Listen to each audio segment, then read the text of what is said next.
Dito naman pa pagka sinabihan po yung mga sasakyan na alisin nyo na yung sasakyan nyo, hindi na ho hinuhuli, hindi na rin tinitikita. Pero pagka nagmatigas pa rin, ayaw alisin at ano-ano pa sinasabi, yun, natutuluyan na po nga tikita niyan.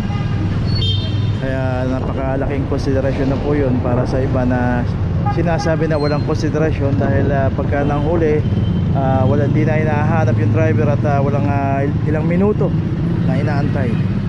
So yun, nakita natin nalinis na yung mga nakaparada rito. Okay, tuloy na po tayo. Location natin, Dapitan Street, corner Santander.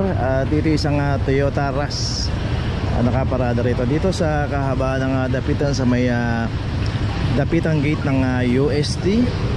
Bawal po kasi pumarada rito, mabuhay lane. At kung paparada tayo at magtatagal tayo, ito po yung Santander Street.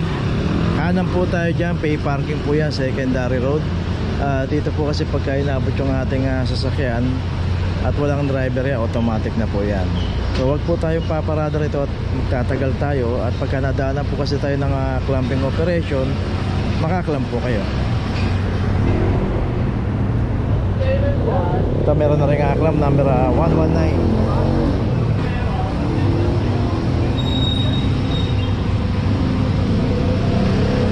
Dito po kasi maraming mga establishment, may mga coffee shop, may mga dim sum, marami pong kainan dito kaya malimit po may pumaparada rito. Saka meron pong isang condominium din dito. Okay, ito may notice na at naka-plastic na. Okay, tuloy na po tayo.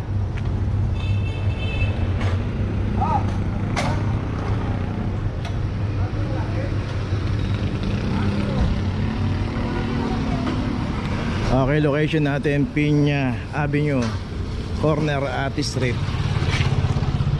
At ito isang truck, isang wing van. At ito meron na rin clamp number 001. Ay, okay, papalitan ng mas malaking clamp. So yung isang wing van, yung truck din doon, ayun, meron driver. So itong na-clamp na ito walang driver. 2315.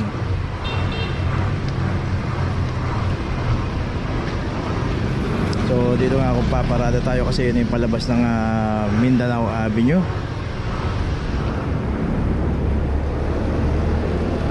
At dito rin makita natin ang kahabaan ng Piña Avenue. Malalaki po yung mga bahay rito, malalaki yung mga garahe rito. Dito yung mismong barangay pinapanatili yung zero obstruction dito. Walang nakaparadang mga sasakyan o truckman. Ito na-tsempuan po ng clamping operation dito na nakaparada rin. Actually dalawang truck po to pero yung isa merong driver.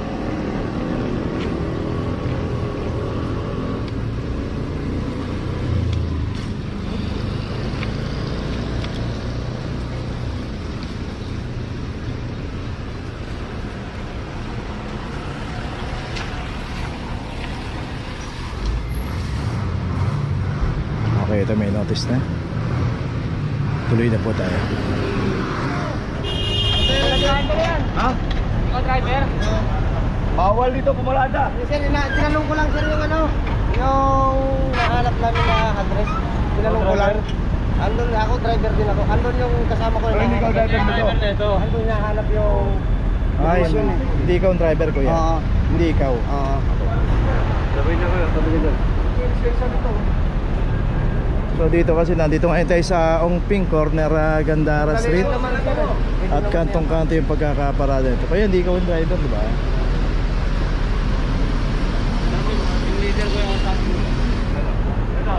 Ano yan? Sir, nahanap ko lang tong address na to. Sandali lang naman. Oh, asan ba yung ano mo? Service book?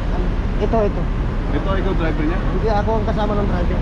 Pwede ko naman i-abante sir. May Ikaw? Oo. Hindi nyo alam na bawal tayo magparada dito sa site na to kasi one side parking tayo. Di dapat. lang. Aalis na sana ako. Nung naklang, saan ka? Andito na sir. Sa loob. Nandito lang sir. Oh, hindi ibig sabihin na attended ka kaya naklang. Kaya tayo nagkakaroon ng cost ng traffic kasi nga parada kayo dito. Tatanong ko lang sana kung tayo mga pwede maparada.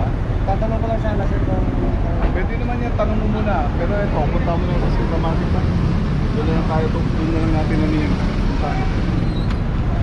So itong isang Hilux, ito meron na rin notice saka yung pagkakaparada kasi nito dito kantong-kanto, kaya ito nag-imudo na dito yung traffic.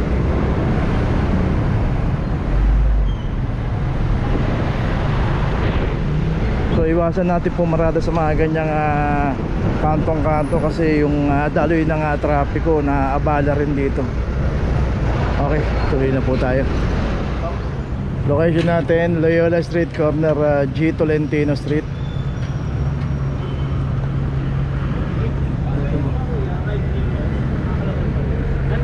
Dito yung isang Nissan X-Trail 002.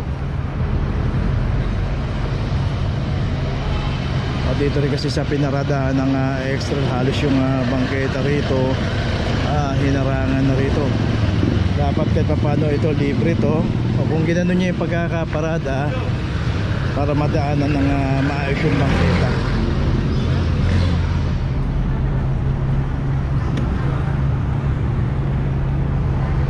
So, makita natin si ate nahihirapan dumaan dito. So kita natin yung tao umiiwas para makadaan sa bangketa. Okay, ito meron na rin notice. Tuloy na po tayo. Okay, dito ngayon tayo sa De La Puente Street, corner Arevalo Street. At ito yung isang pampasayarong jeep, panganak lang dito. Daing tayo Manlar de Sabal.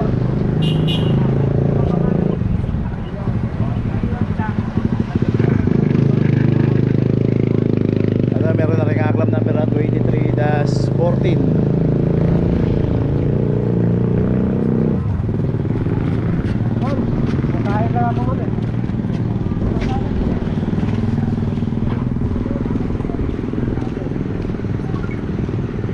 So dito nga kasi no, may hilig silang pumarada rito, kaya pag nadaanan ng clamping team,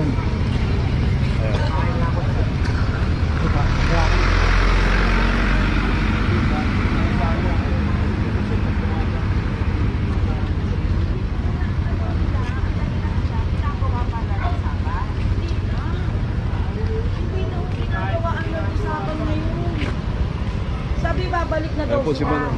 Eh, ba't hanggang ngayon di pa bumabalik? Diba? Tawag ka muna. Oo. Mamaya yan, nandiyan na naman. Minuminuto. Minuminuto, kuya. Dumadaan sila. Yan mo ang the best talaga dapat. Mga ganyan. so ayan, nirereklamo na yung mga jeep dito. Okay, tuloy na tayo. Okay, nandito na ngayon tayo sa opisina ng clamping sa impounding dito sa Central. Dito na po nagtatapos ang ating vlog. Maraming salamat po sa mga subscriber, sa mga viewers, sa mga napadaan po sa ating channel. Maraming salamat po sa mga suporta nyo. Sa mga hindi pa po nakakapag-subscribe, subscribe na po tayo mga kabayan. Maraming salamat po. Mabuhay!